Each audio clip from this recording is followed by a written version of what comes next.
Yeah. Lucky Warai. Lucky Warai.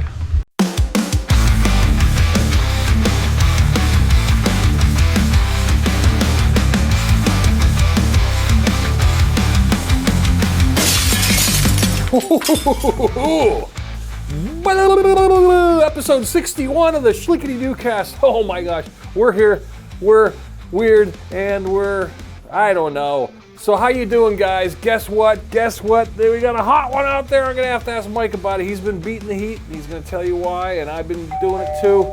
We got some things coming up. We've got some good fun banter today. It's banter. Today is the banter hour. We're gonna call it the banter hour, and Mike's gonna explain why we're calling it the banter hour. So let's get him in here for bantering. All right, banter on. Here I am, I'm here to banter. It's all about banter. So we figured we'd kind of change up the format a little bit. We've been doing the Wayback Machine every week, and that's fun. I sort of felt like let's take a week off of the Wayback Machine and let's just talk and because we're in the 1990s, so next week we'll do 1990. We just went through the 80s. We got to take a breath. The 80s was big. That was a lot of work. Yeah. Well, no.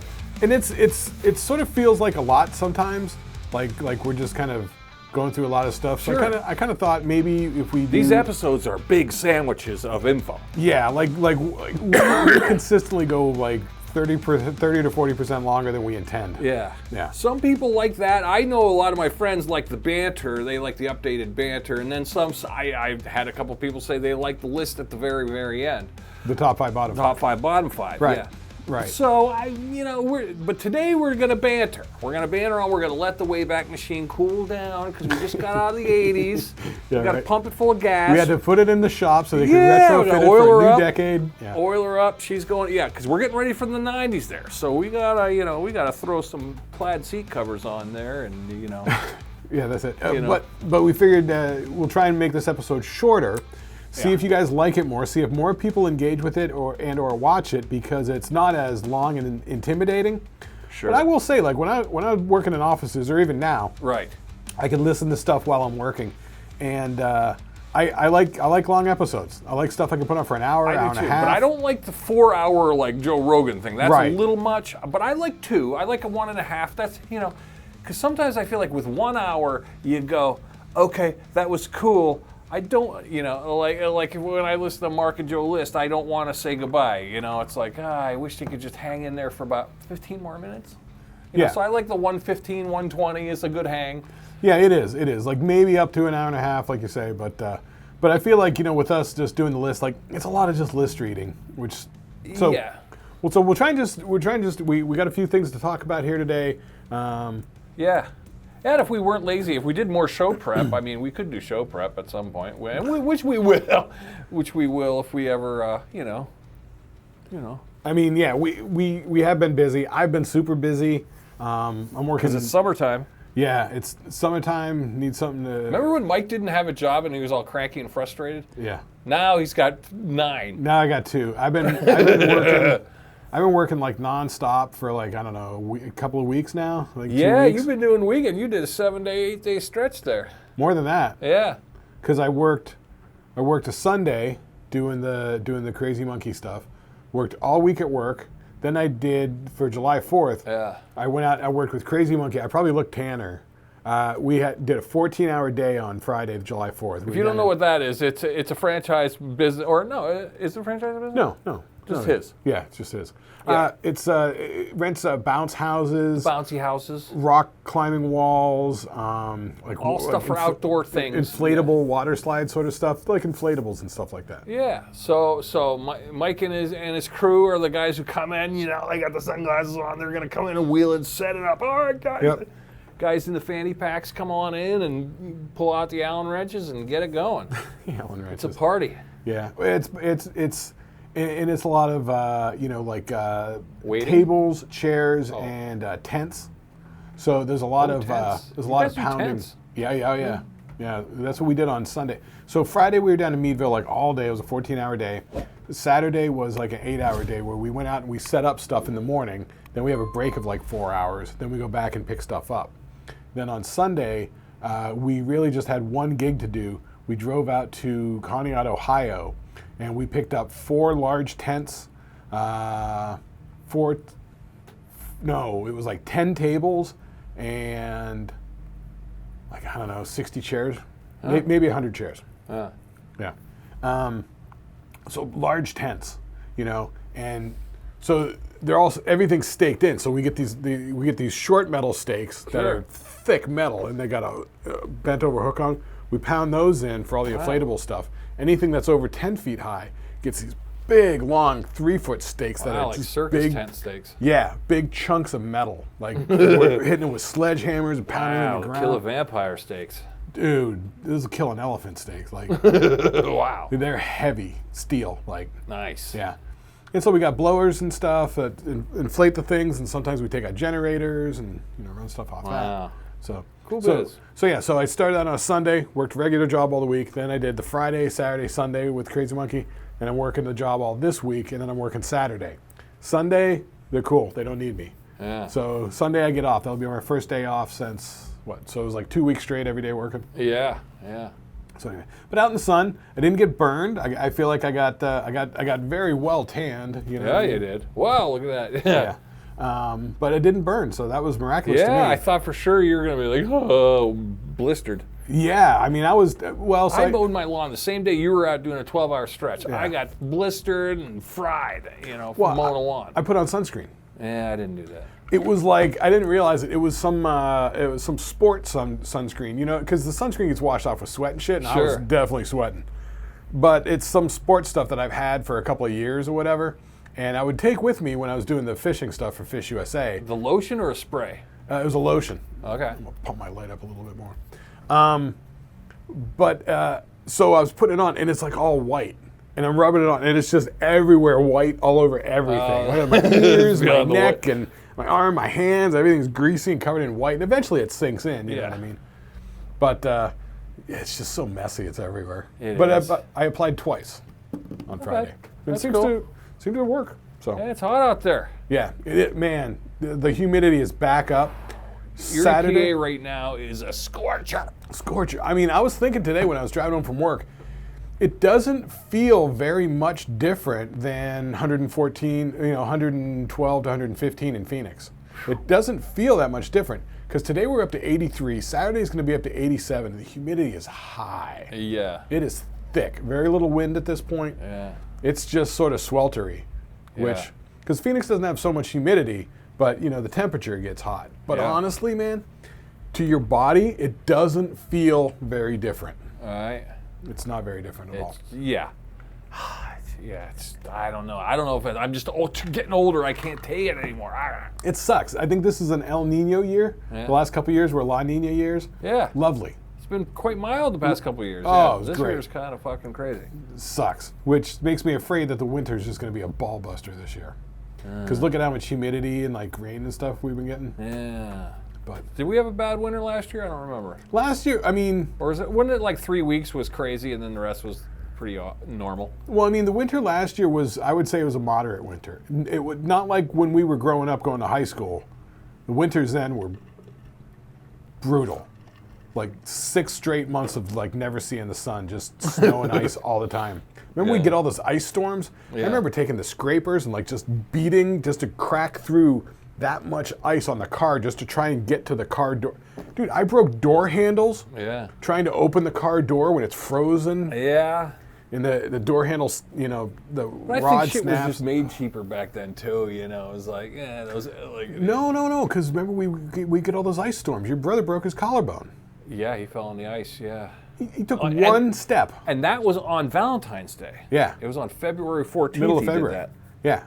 And it wasn't that much. We didn't have that much snow at the time. No, he just walked out to get the laundry out of the car. I think it was just. Oh yeah, that's right. It was laundry. Because I remember that because his girlfriend at the time said the least he could do is grab the laundry out of the car on Valentine's Day, and he goes, "Fuck it," and he got mad. And he got up and stormed out, and then and next thing you go, call the ambulance. Call the ambulance. He like slipped on the step and he hit his elbow. And, his shit was all jacked. Yeah. Because it was just the ice storms. It was just ice storms and crappy all the time. So I'll put it like this. The first 2 winters when I moved here, Really, we're not bad at all. We got like 1 or 2 dumpings, and that was it. Yeah. Last year, I went through a whole 50-pound bag of calcium chloride ice melter. Sure. Which the first 2 seasons, I maybe used it once. Yeah, that's true. So it was a 50-pound bag of ice melt. Last this year, I remember in the wintertime, I went to Virginia for that week.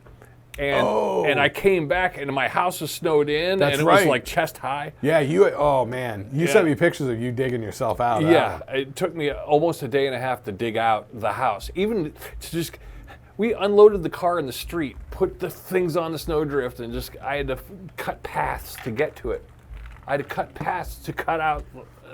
And I definitely had that. We were keeping a snow shovel inside the kitchen, right? So that we could open the door and start digging ourselves out, and then digging down the path, and then the driveway. Yeah. And at that point, I'm knackered, and I live on a corner. Yeah. I'm like, fuck you, dog walkers and the sidewalks. Yeah. Fuck you guys that. can cross the street for the people that have snow blowers. Yeah. When it gets that bad, it's kind of like, oh, that's it. It's survival. Yeah. I don't have time for dog walkers.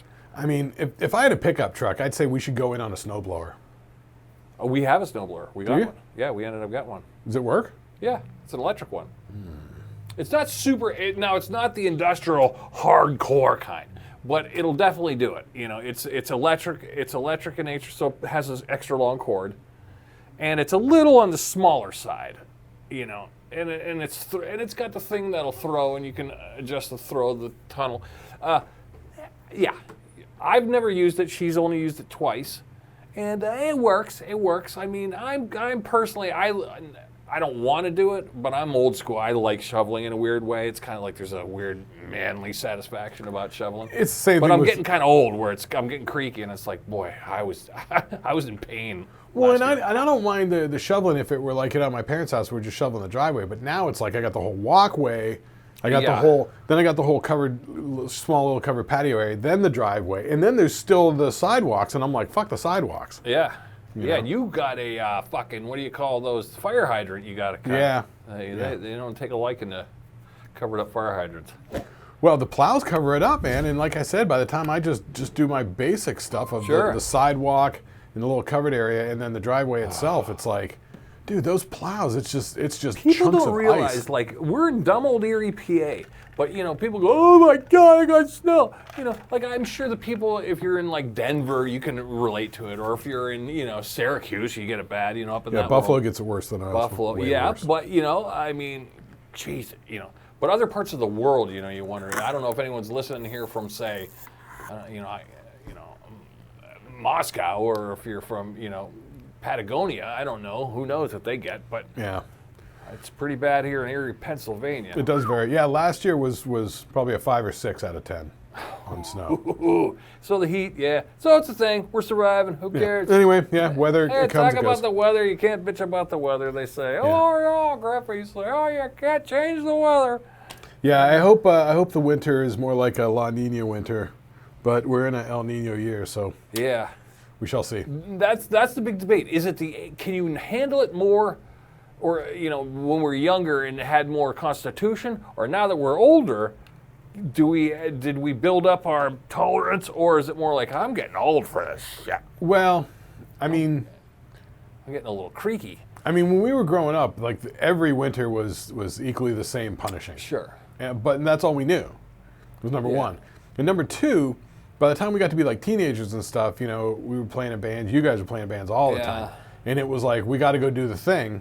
And so we just went out and did it. But I mean, I remember like, I had one glove and a scarf wrapped around my head. Yeah, it was very rogue. Yeah, I think you and I were always very cavalier about what we were wearing. Like I don't remember having, you know, barely a proper, you know, hat.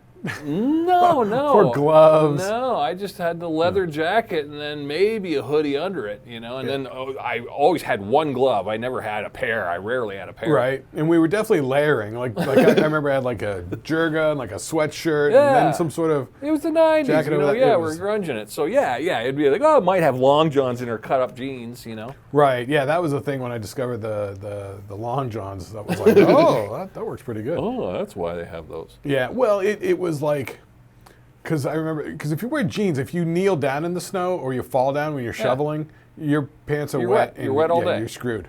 Yeah. But I remember I had long johns on, and I think we were doing like a snowball fight after school, walking home from school one time or something like that, in like middle school. And like, or I was just fucking around building a snow fort or something like that. And I was like kneeling in the snow for like 40 minutes, and it didn't soak through, you know? So I was like, oh, this is pretty good.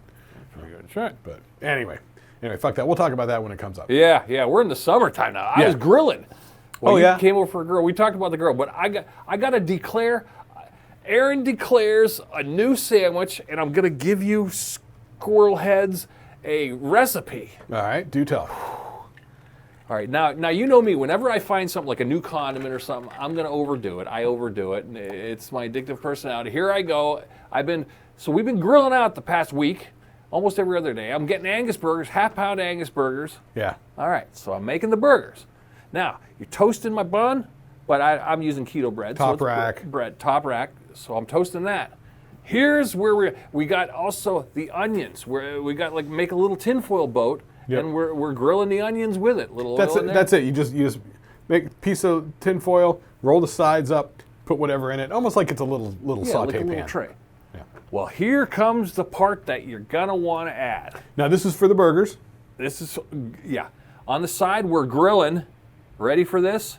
Pineapples. Have you grilled a pineapple yet? We've been talking about this, and I've been like, Mike, I know it jacks your stomach up, but a grilled pineapple.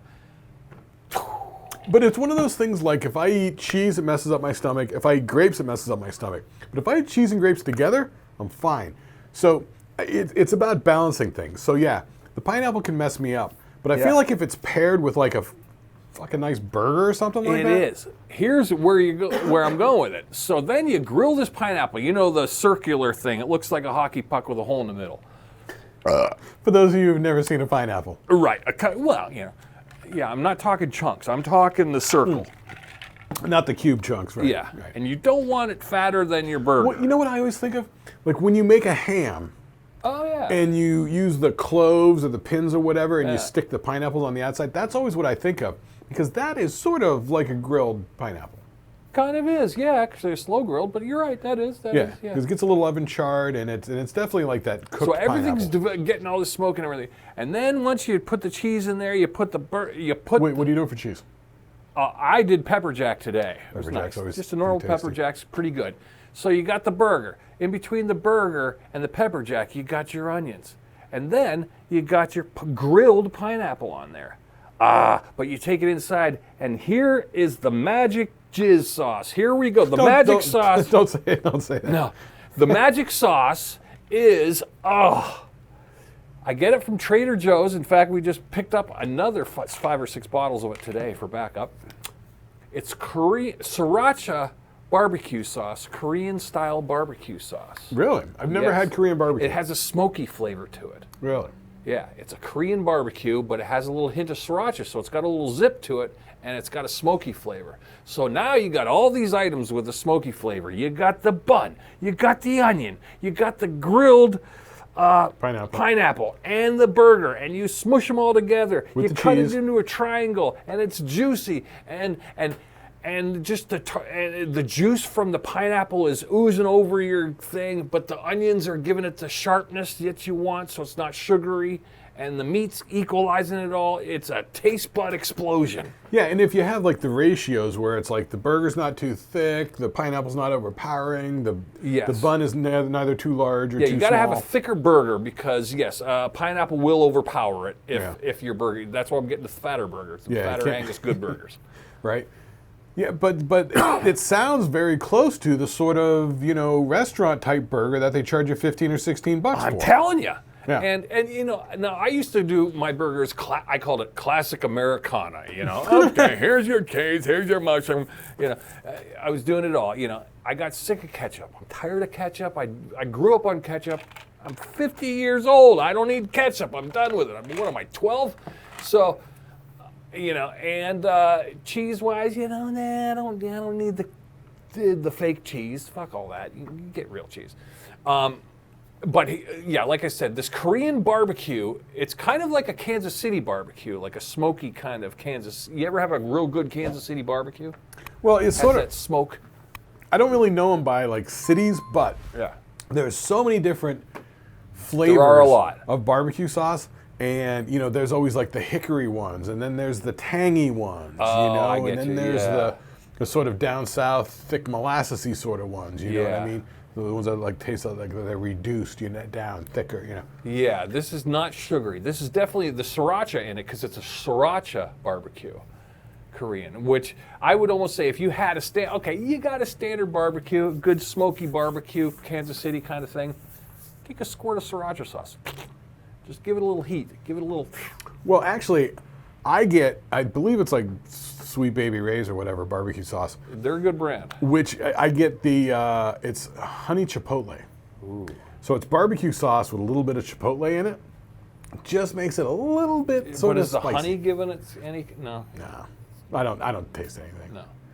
I think it's just. Yeah. I mean, I think there's a little I know bit. sometimes there's that Carolina Gold that they like to push. You know, it's got like weird mustard in it mixed with honey. See, and honey and mustard in your barbecue. Yeah, that's the thing. I don't like those mustardy barbecue sort of flavors. And I do that sometimes. I was doing like the baked beans. You get the different baked bean flavors, and Sure. sometimes like they come across where it's like, oh, it's like a mustardy sort of sauce, and it's like, Telling you, Mike, like that. the grilled pineapple on the burger with the onions and the barbecue sauce, and you got to toast that bun. Don't be going with no soggy ass bun. I Yeah. say toast that bun. It's going to absorb it better. It's just good for the crunch.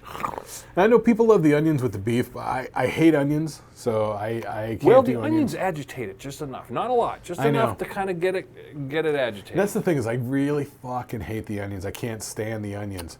But there is a thing with the flavor-wise, like Brazilian beans, the flavor is, you know, onions and garlic. You Yeah. chop them up fine enough that they sort of reduce down that you don't actually Yeah. crunch into it. I hate crunching into onions. I hate Sure. it. That's why I don't eat at McDonald's. But I watched like 19 videos on YouTube of how to make Brazilian beans, and the things that were in common were rinse the beans, soak them overnight. You put them in the pressure cooker, finely diced onion, finely diced garlic, and then the people were like, then this and that and this and that. And all that changed, but it was always with the onion and the garlic, and you get those right, Yeah. tastes great. Fucking tastes great. Yeah, garlic is the hidden ingredient. If you're not cooking with garlic, you're doing it My wrong. girlfriend loves garlic, so gotta she puts have it. too much garlic on shit, I've been known to do it. Yeah. and I can't take I learned it. to back off. Like- I learned to back off of garlic. But you're right. Garlic is the missing ingredient in everything. It's Well, and I will admit that you get the garlic and you get the onion and the stuff. but the and if best you do garlic them is the right- garlic you don't taste. Garlic is just like one of those things that has to be in there. That's it. But if you taste the garlic, I think you got too much. I agree. That's where I'm at. Where Unless it's- you're in garlic bread land. well, yeah, I mean That's a different animal. because that's the whole show. It's butter and garlic. Yeah, like, and the dip in the sauce. oh, so I love the dipping in the sauce. Or a bruschetta. You ever have those? Oh, like, yeah. The cracker bread with the bruschetta. Oh my God. Yeah, that's always fun. Look at us. We're making everyone hungry. Everyone's like, all right, I gotta All go eat. All right, but I will say that you making the burgers like that, like I would call it like a gourmet burger. It's kind of, yeah, I don't even know what to call it because I would love to call it a barbecue, like a Hawaiian, but you're mixing Hawaiian with the Korean barbecue, which, okay, well, let's just call it Hawaiian, but it would almost be like a Hawaiian hamburger. Because I've never tasted the Korean barbecue, so I don't know what flavor that I is. know, I wish I had a picture of it. I wish I could show you what it is, but But I it get really it at is- Trader Joe's. But it really is that sort of thing that really brings the flavor to. I think it is. What's going on? It's the lock it up. It locks it up. It locks up all the smoke. It just brings it. Yeah. Because I've come around in the last many years on like hot sauce. Like I'm not looking for heat. I'm looking for flavor. Right. If that Korean barbecue sauce with the sriracha's got that sort of flavor to it, It does. I'm down. Oh, it I'm does. down. Yeah, that's why we love it so much. We bought like 5 or 6 bottles, and come to find out, That makes sense. yeah, come to find out though, it's seasonal they only do it 6 months out of the year at Trader Joe's. Oh, stock so the hell when up. we went to Trader Joe's today, I had the day off. We went to Trader Joe's today, and here we are. We're loading up the cart. We're getting 6 more of those suckers. I would have bought a case. Yeah, well, you got to grab what you can. I've been known to do that. Yeah. At I like times. grabbing. I know. I know. I feel a little gribby grabby doing it, but you know what? I'm not from around here. Because I got to drive an hour to Trader Joe's. We That's- don't have a Trader Joe's around here in Erie. That's the thing. We don't have one locally, so Yeah, I got to go to Cleveland. Yeah, and it's a full hour drive there and an hour back. Mm-hmm. So Yeah. halfway to Cleveland at least. Yeah. So I had the day off. What else did I do? Oh, yeah, well, speaking of which, I did a podcast. I did a friend's podcast, advertising a show coming up. So tell me about this podcast. You mentioned something about this. I don't know anything about this at all because I'm hashtag not on social media. Well, in Erie here we have what they call the two-man happy hour. It's Jack Stevenson and Brian. Oh, it's the two-man happy hour thing. Yeah. And Okay. they push the music shows. So they're like the information society for like the showcase comes out on Thursday. It lists all the bands, blah, blah, blah, where, so if you're a goer outer, you can go, hey, look, there's like 60 bands playing, on Thursday and like 100 on Friday and Saturday. And they do the complete list. So they run it down. Chances are the one dude's a sound guy, so he's probably running sound for half the, and then Jack, the other guy, is, he's an acoustic guy, but he's the man around town. Everybody knows him around here. Good guy, good egg. Yeah, now that you mention it's the two-man happy hour thing, when I first got to town, like every bar you go into, they put these round stickers that say 2M, 2H. Yeah, that's it. So shout out to them and the hot, they do a good job. They're good eggs, good people, and it's funny because they're music adjacent, and I was pushing a comedy show, and they know I'm into comedy, they know I've been doing it for years, but so the music of the show, of course, they're playing my music, so it's weird hearing your own music, Wait. They're playing your music like stuff that you released? Yeah, previously? from some of my old records. 'Cause they know you from the music days. Oh yeah, hell yeah. Oh yeah. Yeah. And doing posters for every band in town. Yeah. And CD layouts. So they know me from that. So it's weird, like talking to somebody. They give you the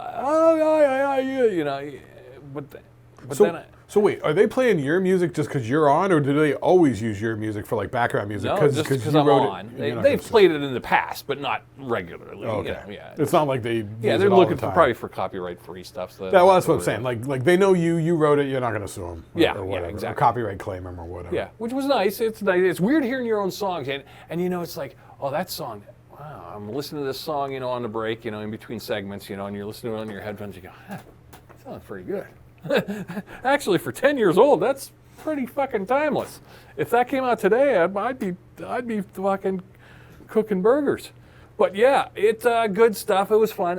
So wait, so where did you go to record the podcast? You know me, I'm a nuts and bolts production guy. He's got a studio, like a practice place. Now, it's the second floor above. Well, you don't know. Do you know where the new Docksider? Like on State Street, there's like the Docksider. There's a couple bars. There's McCoy's and the old Docksider, and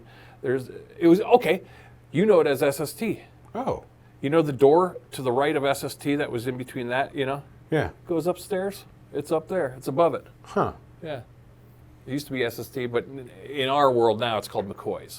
Yeah, back in the day, there was a thrash bar called Shooters that was sort of a dive and falling apart. Then they moved 2 doors down and opened State Street Tavern, SST. Yeah.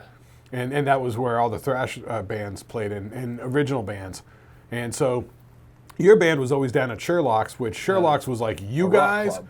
Yeah, Sherlock's was you guys and tribute bands. It was rife with tribute bands. Yeah. But my band was always over at State Street Tavern because we just go to State Street Tavern. Who's playing tonight? Yeah, that was kind of like, there's always the hippie bar which the tie-dye bands played. Yeah. And then there's the weird alternative band place, like the Beer Mug, where all the weird college-y kind of artsy bands would play. And then there was the metal bar. Right? Your place was the old, the punk rockers and the metal and the thrashers. It was a thrash bar. Yeah, thrash and punk. Yeah. But okay, so is it just like he's got like just a room like this or something? One of his bands, it's set up like a band practice place, but he does the old table where you talk across the table. This is mostly audio, so he doesn't do the video. Oh, he doesn't do video. No. Oh. So they do the old, it's a laptop here, a microphone here on the stand. He's got a Shure SM7 there. Oh yeah, if you're not doing video, it's easy as pie. That's what I was thinking. I know. Super easy.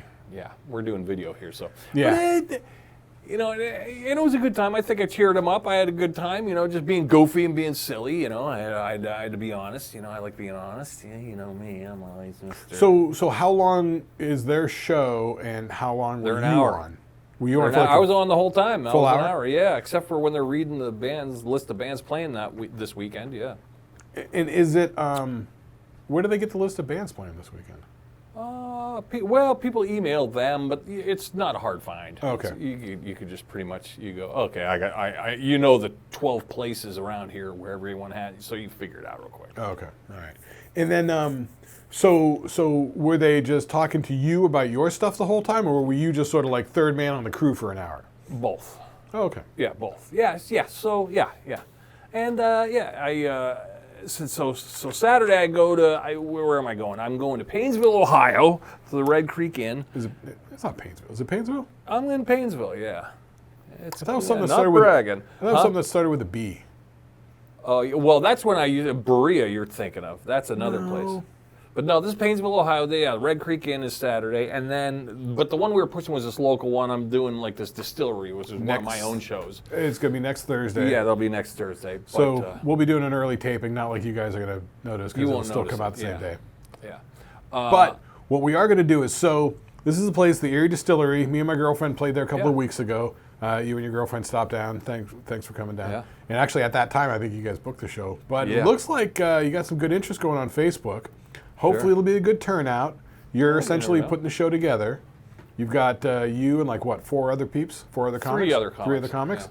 So 4 comics, because you're gonna do a set or whatever. Yeah. And so what we're gonna do is, I'm gonna go ahead and take my camera down there, and we're gonna shoot a little bit of footage around there. We're not gonna record the whole show. Yeah, not recording it might be a quick clip, but you're not gonna hear any jokes. But the beauty of this is gonna be the hang, the before hang and the after hang, and even maybe the during hang. Talk to a comedian while one's on stage. Yeah, it may be because it's a very small place. It's very small. Like glass front, like you can see everything right there. Oh yeah, my tits are gonna be in your drink. Yeah. So hopefully if you can talk to all the comics and if they're cool with it or whatever. Yeah, they're all cool eggs. Then maybe I'll just like hang outside, and when they're done they come outside and they talk to me. How was it? We'll just talk to them for 5 minutes or whatever, and it may condense down to like just best of clips for like 2 minutes or something like that. Yeah, and if this ends up just being like a little 15-minute or kind of like little montage thing. Yeah. Now, ideally, being us, we like to give shit away, so we'll give it to you. But I mean, eventually, we're going to do this more, and we want to do stuff because the whole idea is we want to build content. And we would love to have enough fun content into our dumb little world here in Erie, Pennsylvania, and you get to know us, and we'll film it, and we're going to do stuff. But we want to get you into the... I don't want to say Patreon, maybe a Patreon, maybe not, but at least just behind the curtain. So if you join the Cool Club, you got access to all the stuff. You get a new episode of the Doocast, the Shlicketty Doocast. You get that like a day ahead of time. Or, you might get, if you want to use us for like, hey, can you send my girlfriend a cameo? Can you send her a birthday wish? Ooh, can we do that? Can we get on Cameo?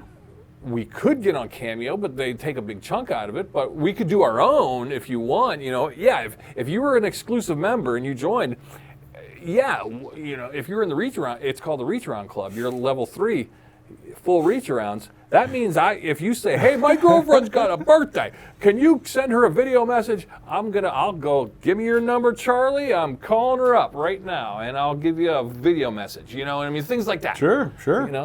So. Because we're down. Pluses. We're down for whatever. Yeah, but right now we're just so DIY. Yeah. We're just so grassroots that we're trying to flim-flam it all together. We have a plan in our heads, but one, we're lazy. B, we have day jobs. No, we're not. You're lazy. Well, no, I'm not. I'm not lazy in the brain. I'm lazy in the body. You're lazy in the... I got ideas, man. I just can't fulfill them all. You don't want to do any production work on the weekends. Well, someday, yeah, I guess I could. Yeah, you're right. For me, I wake up on, like now I'm working all the time, but if I have, weekends off, I wake up on a Saturday, what can I do? What can I get done? Let's go. Well, we'll adjust that since now you got a different working schedule. We got to work into that, and we'll work together on it. I got evenings free, you know what I mean? Yeah. So, but anyway, we'll work on it. But the thing is, we do the podcast. It's us just here in the room talking to you and stuff like that. Want to sort of expand the world a little bit. We've got the little GoPro camera, so we can go out in the world. I can take my camera out in the world. We got the mics we can take with us. That's why we got these mics, because of the little battery pack recorder. We can just take them anywhere. We can go out. We can do stuff. We had alternate show ideas too.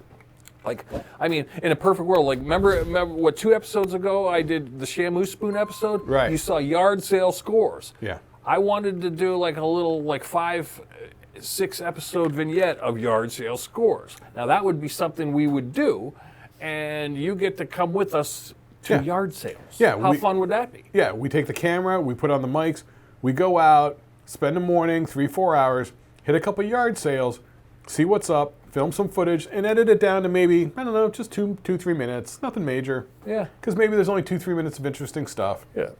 But, or it could be 10, 15, who knows? You never know what mayhem could ensue. But also with this time of year, it'd be fun to go out to, let's say, the fucking whatever festival is going on. Let's I know. Like this weekend is the Greek festival 4 blocks from my house. How fun's that going to be? I'm going to go get some Greek sauce. Yeah, I mean, if that's this weekend. Yeah. I mean, I'm off on Sunday. Yeah, it'll be going on.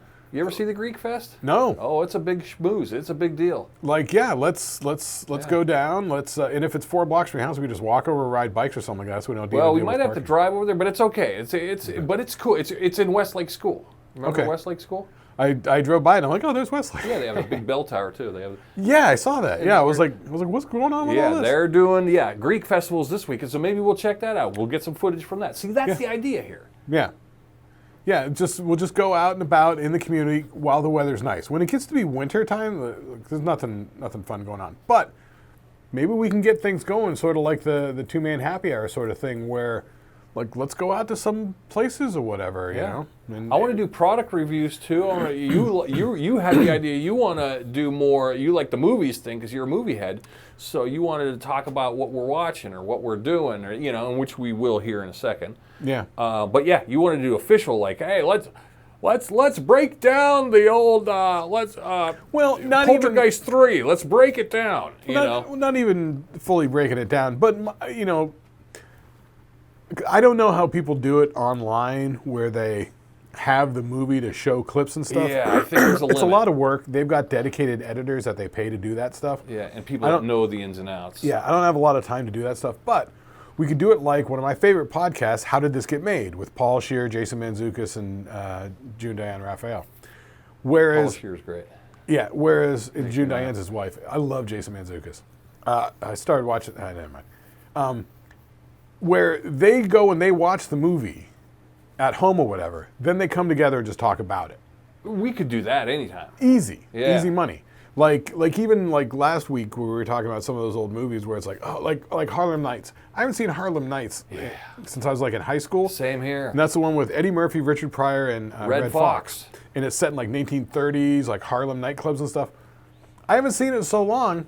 Well, we should give that a watch and talk about it. Is this campy or is this good? Is this funny? I don't know. Yeah, I don't know. And we can just talk about it. Was it funny? Was the story grabbing us? Were the characters something we could buy into? Like overall, how was it? Yeah, who wins? Yeah. Harlem Nights is a good one. Yeah, because it's got such A-list players. Right. It was done in such a time that it's weird. A weird time when we were in high school. Yeah. But that was the early '90s, or late '80s, early '90s. Yeah. So I don't even remember it, I don't think. I watched it when it came out on HBO or whatever the one time, and I was like, man, whatever, it is what it is. But I don't remember seeing a movie like that since.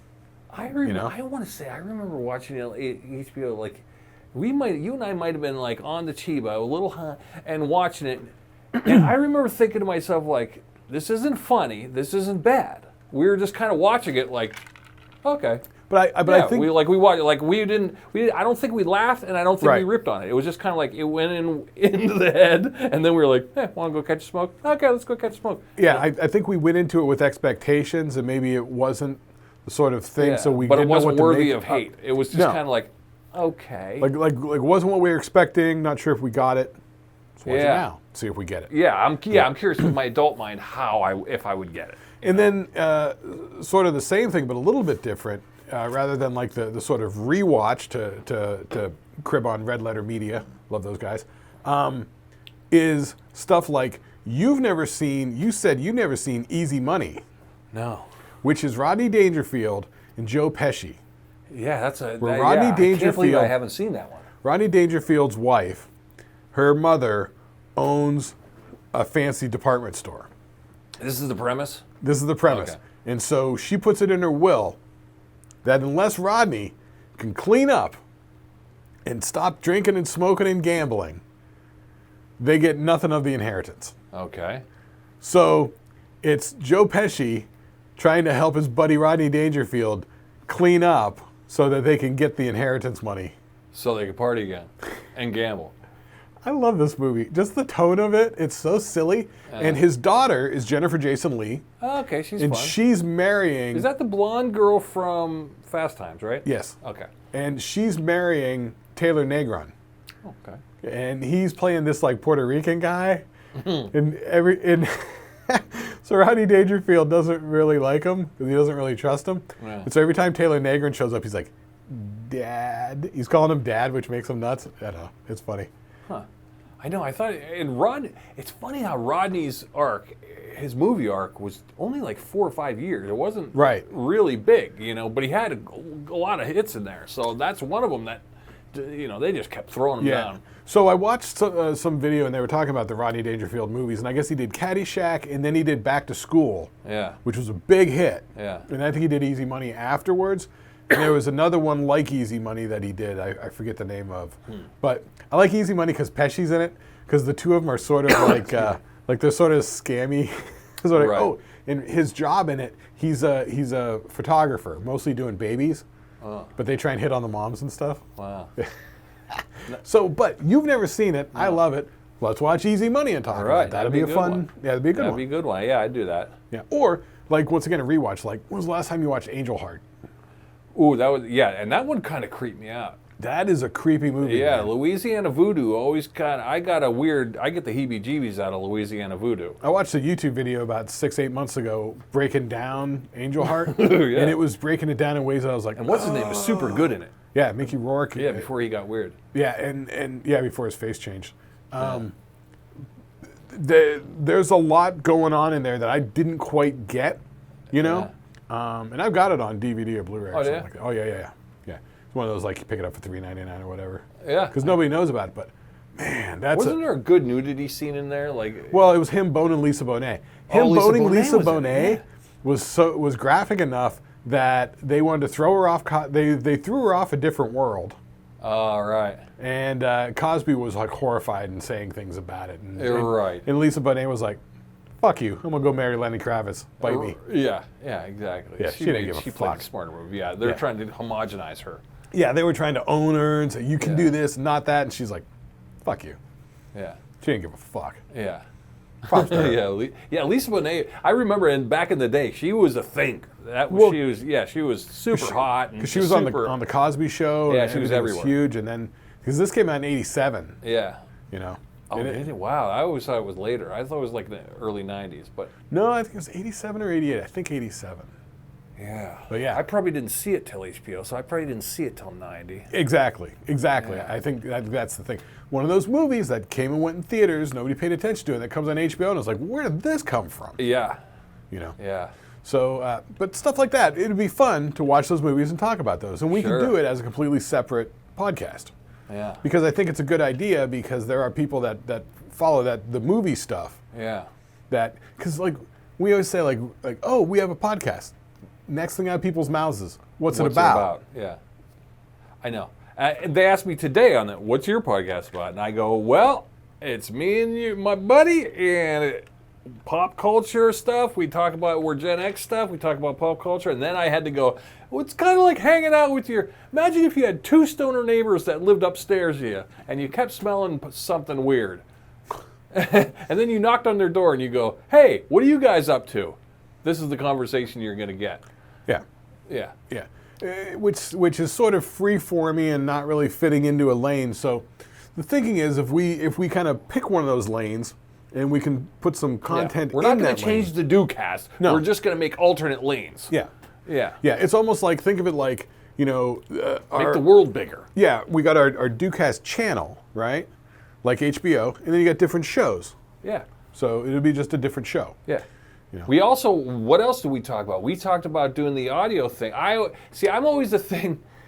All right, spoiler alert, guys, this might be coming up. And the fact I'm saying it now, we might have to do it. Do it. I've been waiting for you to like. All right, let's go. So let's go. Here we go. Here's the pitch. Here's the elevator pitch. I've always, since a kid, been a fan of like the Cheech and Chong records. I love the audio. I love audio theater of the mind.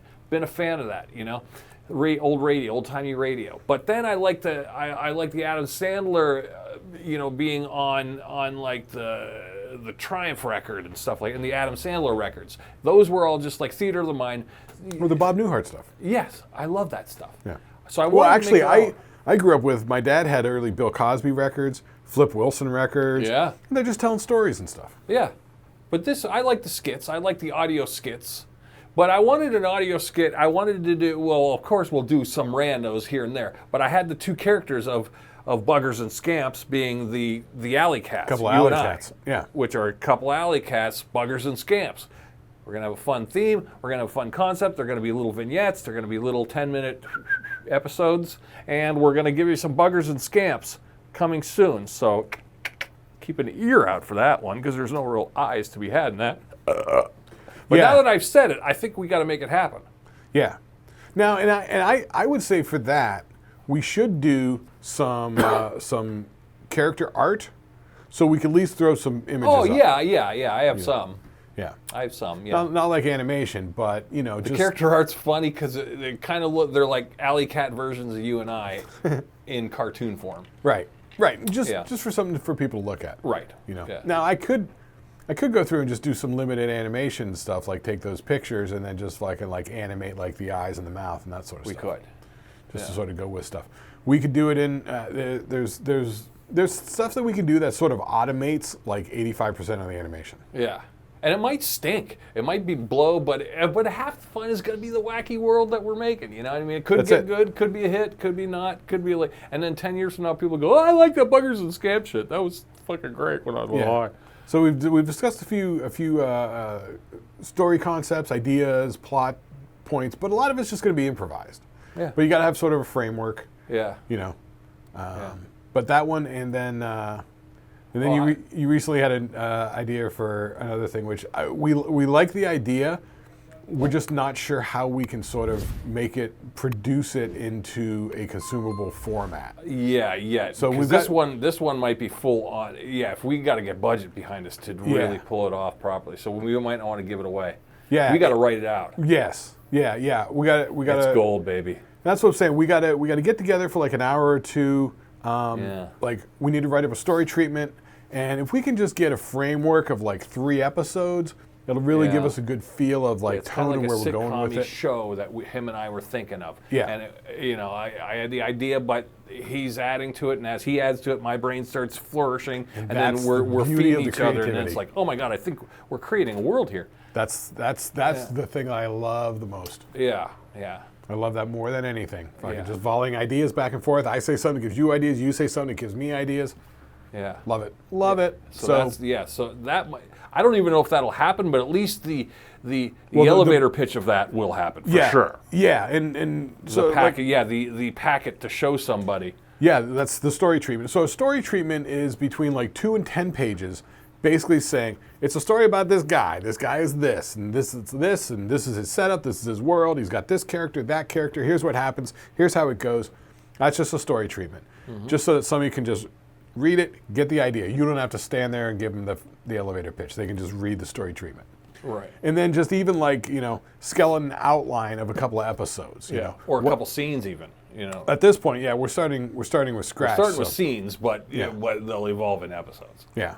But that's all fun. I love all that stuff, So, and if we can get it to where we can actually produce it or something like that. If we were out in Phoenix, we could produce this easy because we could just get some film students and some people and some movers and shaker kids. Not even that. Out there in Phoenix, there's a lady named Laura Durant, and her husband had a company called DurantCom, DurantCommunications.com. Okay. That is the website in Phoenix that actors go to for gigs, and if you need actors, you post on there. Oh, well, we'd post on Durant, and then all of a sudden we'd have a room full of people. If we say, hey, we need a janitor, they would go, okay, well, here's your cattle call for janitors. We need a janitor, male, 30 to 50 years old, what you're looking for sort of thing. Yeah. And then a bit of a brief description of the sort of type person. We did it when we were doing the game show play that I wrote that we were putting on every month. We did it with some people that we know. We know a lot of actors and stuff out there. I know from film school and stuff like that. My friend Christian did almost every fucking episode that we did. My girlfriend's friend Abby, that was one of her students. She's a hysterical actress. She was doing it. But then we put out a call for casting one time, and people came out for casting. Dude, it was the most amazing thing. We got like 4 or 5 solid people. We had people that were so good for the parts. We're like, that's it. Like the one kid literally was the part. I go, because I wrote this one character, he's like, he was a child actor, and then he hit puberty, and he wasn't cute anymore, and so he's left Hollywood for 20 years, now he's starting to come back. This kid goes, that's me. I was a child actor. I was doing national commercials and shit. When I got to like 12 years old, no one would hire me anymore. He's like, I have been away from the business for so long. This is my stepping in. I answered your ad, and now I'm getting back into it. He was that character. He nailed that character. He knew that character. We got this one kid came in. He never really acted before. He just wanted to do it because it seemed fun. Yeah. And he was really nervous and reticent at first. And the girlfriend would do these improv exercises with him, get him warmed up and stuff. And he did a couple of shows with us. And I said to him one time, I'm like, dude, it's all made up. If you commit to it, like everybody buys into it. He was like, fuck yeah. It flipped a switch in him. Because we had spots where they could just like make up a story, like with that character who left Hollywood and came back. Where did he go for the 15 years? I don't know. Make up a story. Tell us a story. This kid was committing to stories. He was just I could see him just pulling shit out of the air, and it was genius. It was so fucking funny. Yeah. I just loved it. It was so goddamn good. Sometimes actors will take the part even farther because they're real actors. They, and they'll take it from an angle you didn't even see. That's it. That's what I write for, and that's what I love. I love actors because I can give them sort of like this realm and then give it to them, and then they can sort of fill in details and make it their own. Love it. Yeah. Fucking love it. Yeah, it's kind of like what we do with music. Somebody gives us a half a sheet of music, and we go, oh, I know what you're doing here. Yeah. Let me put my own spin on it. Yeah, they give you, it's almost like when you watch like those documentaries like The Wrecking Crew and stuff like that, like Carol Kay, the bass player, like they came up with like, I got you, babe, and she's like, I'm not just gonna go bum, bum, bum, bum, bum, bum, bum. She's like, so she comes up with the, the melody line, that's the whole thing, And they add their own spin, and it's way better than your brain would have ever. And that was why when I wrote that game show play, I left, like I had structured scenes, but then a lot of it was just like sort of open. It's like, go play. I love seeing the actors play. Love it. Yeah. Love it. But anyway, so out in Phoenix, we have sort of the resources we can get all that shit done. Here in Erie, we really don't. We have to sort of scratch up, like, where are the actors? Yeah, they're around, but you got to ask people. You got to dig them out of weird retirements. Yeah. And then also, it's like our setup for the new concept that you just came up with, like this week or last week. That it's like we got to find a location. Can we get access to a location? I know. How much access do they give us? How does it work around sort of things? I know. Are people going to play with us, or are they going to be dicks about it? Yeah, and then there's the question of like, okay, if we're filming in I don't want to give it away, but let's just say we're filming and then filming in a commercial business sort of situation. Yeah, in the background there's a Burger King sign. Do we got to blur out the Burger King sign? We can either frame it out or blur it out, either way. Yeah, is that what we do? Or do we just let it because that's just part of the thing, Like I always question that. Like, what do you do? What do you do when you're filming a scene, but like say in the background there's a 1-800 contacts commercial. Well, generally for filmmaking, you have a standard release form. Yeah. And if you can get somebody to sign off on it. If you can't get a hold of these people, like in a big giant corporate sense, I mean. Right, a Burger King is going to be much harder to deal with than a local pet store. Yeah, that some guy named George owns. That you can just talk to him and he'd be like, "Oh no, that's fine." I don't know any of this stuff. I'm just an idea guy, so I got ideas. So we're going to have to be chef, cook, and bottle washers on this one. This is filmmaking. I went to school for this sort of stuff. This is outside. Ed Wood, that's perfect. Let's move on. Yeah. Yeah. Well, I mean, that's. I mean. There's a lot of just fun improvisation creativity with the whole thing. I mean, you can plan it all to the nth degree, and when you get there, something changes, and you gotta, shuck and jive and make things go. Oops, somebody's firing at the amps. We got a guitar in the side room. See? Music adjacent. As long as it's not the band next door, they're so fucking loud. Oh, voices, they're loud. Oh, my God. And as long as it's not a drum set, we'll be okay. Yeah. It's down the hall, so. But that's all right. Yeah. No, we're rounding out the hour now, so we should be good. So those are a lot of episode ideas. today. Sorry if you're mad. Just that's okay. But let us know. Let us know because it's kind of like an in-between episodes. Yeah, we wanted to try a little bit shorter, see if more people engage with it. Sometimes there are people that are like they get intimidated by like an hour and 40-minute runtime. Yeah. So like I said, if you're working all day, this is it's fine. not an hour. It's almost an hour. The only other things I wanted to mention was we could talk about a few TV shows we've been watching or whatever. I've been doing the Ozark. I got into season 2 now. Things are changing. He's on season 2 of Ozark. Anyone who's seen Ozark, he's at the episode 2 of. Man, his world's getting bigger in Ozark. It is. Ozark season 1 was so good, but then you're like, wow, they're making this bigger? Yeah, things are changing, and all I'll say is, I don't want to give anything away, like if anybody hasn't watched it, because this is my first time watching it, so. Well, you wouldn't be by saying, like, when I kept asking you, have you met the... Not yet. The son? Not yet. Oh, Not yet. But I see why somebody else needs to come in. Yes. Yeah, saw that. It was like, holy fuck. Yeah. And then also, I'll just say, the girl from the Blue Cat whatever lodge. Oh, right, yes. She fucking like blows town or whatever, and I was like, oh, interesting. Now, then they start bringing her back in, and it's like, what? I'm like, well, what? they got to wash the money. They need businesses to wash the money. I know, but they bring her back in, like it's like she took some money and ran. Okay, great, good. Does she get away with it? No. Then we cut to her. She's hanging out in some dope house, like doing dumb shit or whatever. Right? Yeah, but Marty doesn't know that. No, he doesn't know yet. I mean, he discovered that somebody found some of the money and took it and whatever. But yeah. Anyway, it's Will you meet the cartel's son? Yeah, he's a real jackass. It's getting to be quite the mess going on. Yeah, Ozark's a lot of fun though. Man, they did a good job on that. And everybody's so good actors too. It's really well done. It's sucking me in. I like the characters. I like Ruth. Because the thing is, I'm looking at these characters and I'm like, where are they going with it? You know what I mean? Like, I don't know where Ruth is going with it. The son, I'm sort of fascinated with, and he's sort of going down a road. Ruth is fascinating because she goes in and out of like, oh my God, is she fucking it up or is she holding this together? Yeah. Is she bad or is she good? Like you realize that everybody's kind of good and bad in their own way, and they're all kind of holding it together for the greater good of, Yeah, it's all very interesting and engaging, and it just makes me want to watch more. It grabs me, So I like it. I like that. That's fun. What about the filtering the blue overtone? Did you notice like a grayish, bluish kind of like desolation overtone filter? That's called color grading. Yeah. There's color correction and there's color grading. Yeah. That's color grading, and yes. So in films, they grade on this sort of blue tint to everything, and then you bring out this sort of complementary orange tint, which... The blue is almost sort of like a cool tone to the whole image, and the orange is for the skin tones. Yeah. So it makes people sort of pop. Yeah, it's just so good. Did you see also too? I saw on Facebook they had a listing. They were selling the Ozark house. Oh, Buddy's house? No, yeah. Well, the house that modern thing that's shaped like an L, the house that they're in. Buddy's house. Yeah. Oh yeah. Yeah, the real version of it. Because pretty cool. Aren't they building some house too? Yeah. Yeah, because I thought she bought some half-finished house or something like that. She was trying to get done.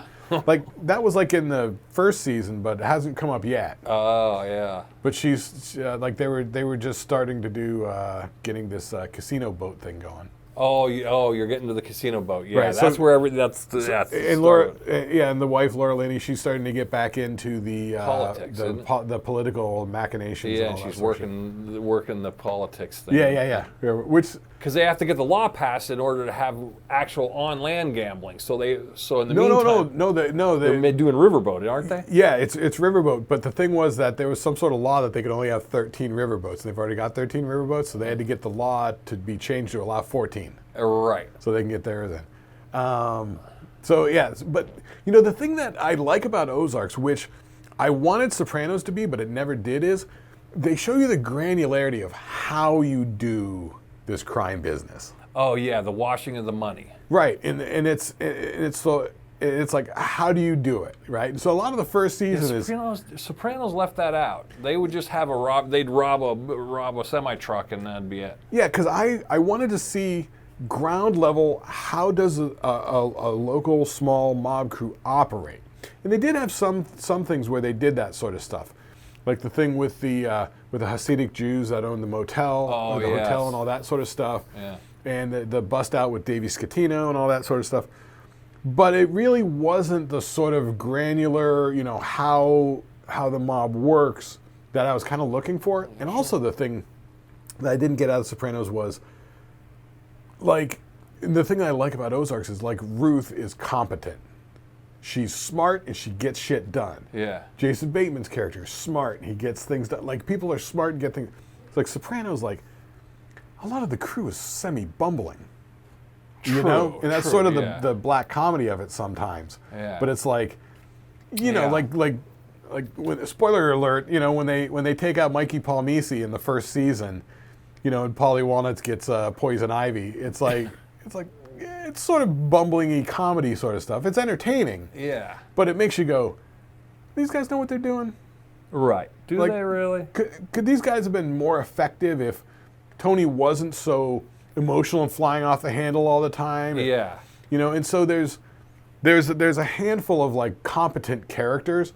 Like, it's hysterical. Doogie Howser's buddy from Doogie Howser. You're right, yeah, the kid who came in the window. Yeah, the actor's name is Max Casella. He's in Sopranos as his character Benny Fazio. Yeah. And they make a joke about, Benny Fazio, criminal mastermind. But Benny is solid. Yeah. He gets shit done. He handles business. Yeah, he actually had his people working. Yeah. So anyway, but so Ozarks is very entertaining. Ozark is good. Although the girlfriend said she needs to take a break from it. We watched the first two episodes of season 2 the other night. She said she was having dreams of drug dealers. drug dealer violence or something like that. Wow, that's funny. She's like, I'm gonna need to take a break from it. I'm like, all right. But it did great. I know. I'm kind of crazy. I love it when you and the girlfriend, when my girlfriend and I, we get on this. We find a show that we watch. We get addicted to. We're both equally engaged in.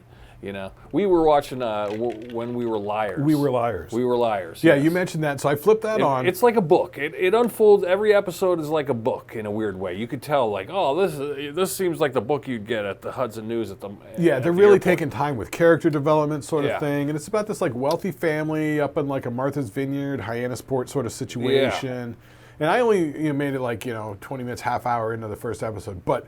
You get the tone, you get the feel of what they're doing. Between their summer stay, like, summer 16, summer 17, you can see there's a tragedy unfolded in between all this. So why are we going here to there? But they narrow it down, as the episodes go on. How many episodes in are you? I'm done with it. Was it like one season? Yeah, it was only like an 8-episode arc. So like a limited series? Yeah. Okay. It was good. Like I said, I only got like halfway into the I thing. can't even, I don't even want to go, you can't wait till you get, I don't even want to, because then I'll spoil something. And I'm a spoiler. And that's sort of my problem is because I consume so much of it that it gets to where it's like, oh my God, how long is this story going to take to unfold? Yeah. But I stumbled across one that I started watching on just one episode in on Netflix. It's called Mind Hunters. Mind Hunters? Is that like the old WUB series?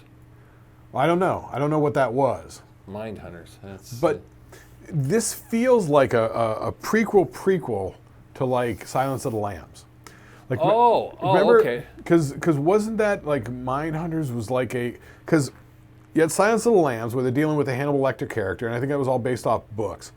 And there was a prior movie called Mind Hunters, where it was like a made-for-TV movie or something like that. Oh, that I don't know, but I heard grumblings of something of the sort.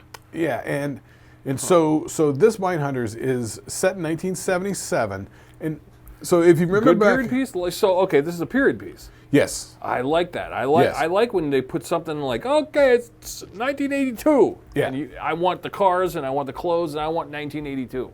So if you remember in Silence of the Lambs, there was a whole thing where they were applying this idea of profiling serial killers. Yeah. Okay. So, and that came out like what, 91, 92, 92? Sure, yeah. But the book was written in like the mid 80s or something like that. So that was when all this sort of stuff was new. So this Mindhunters is dealing with in 77, it's the guy at the FBI who they're taking the normal criminal profiling, like the nascent criminal profiling stuff. But this guy's also wanting to bring in psychological aspects to it. Like, why are these people doing these sort of stuff? And so they're talking about, is at that turning point in 77 where it's like, prior to that, from your point of view, crime could be, like they said that they were like 5 types of criminals, right? There's just the criminal, there's the opportunist criminal, there's the one who's driven by a need, like drug dealers, and it's like, you know, the drug dealers steal so they can get the money to get the drugs. Like there's a logic to it. Yeah. But by the mid 70s and 77 here, what's going on in 77? Summer of Sam. Summer of Sam, which if you haven't seen on Netflix, Sons of Sam, it's like a 4-part documentary. Fascinating. Super fascinating. Really fascinating. But you get the David Berkowitz murdering these kids that are making out in parked cars, and they're like, why? They can't figure out why. Yeah, why would he want to kill these people? So, and it's also sort of like they're dealing with like negotiating skills. Like in the episode that I was watching, the guy meets a girl and they go out to the movies and it's Dog Day Afternoon.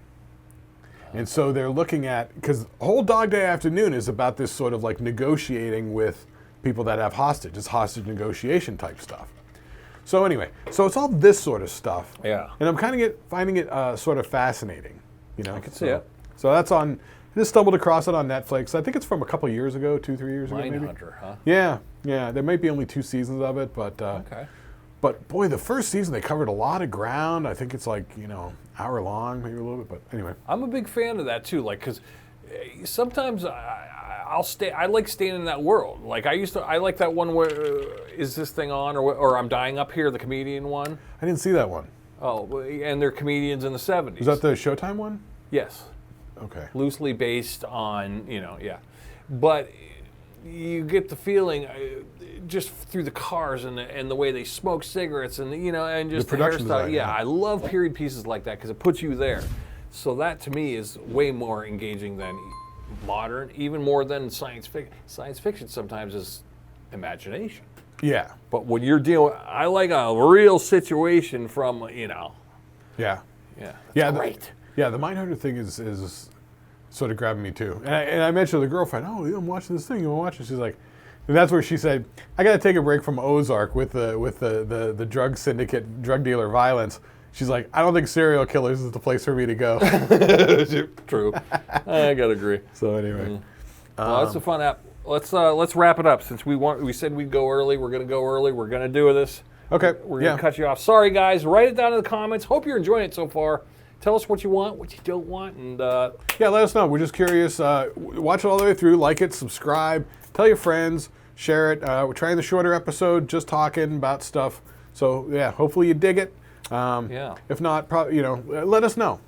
I was asked, what was this thing behind me? You know what it is? It's a cat oven mitt. See, somebody was asking, like, what is that thing behind Lucky? And I go, well, it's an oven mitt that I found at a yard sale one year. World's cheapest puppet. Yeah, but I was going to turn it into a puppet. I was going to put googly eyes on it, but it's actually a cat. It's a cat thing. So that's what that is, guys. Hysterical. Sitting on a flashlight. On a pink flashlight. Okay, there you go, guys. Fun. Shlicketty-doocast, episode 61. You made it through.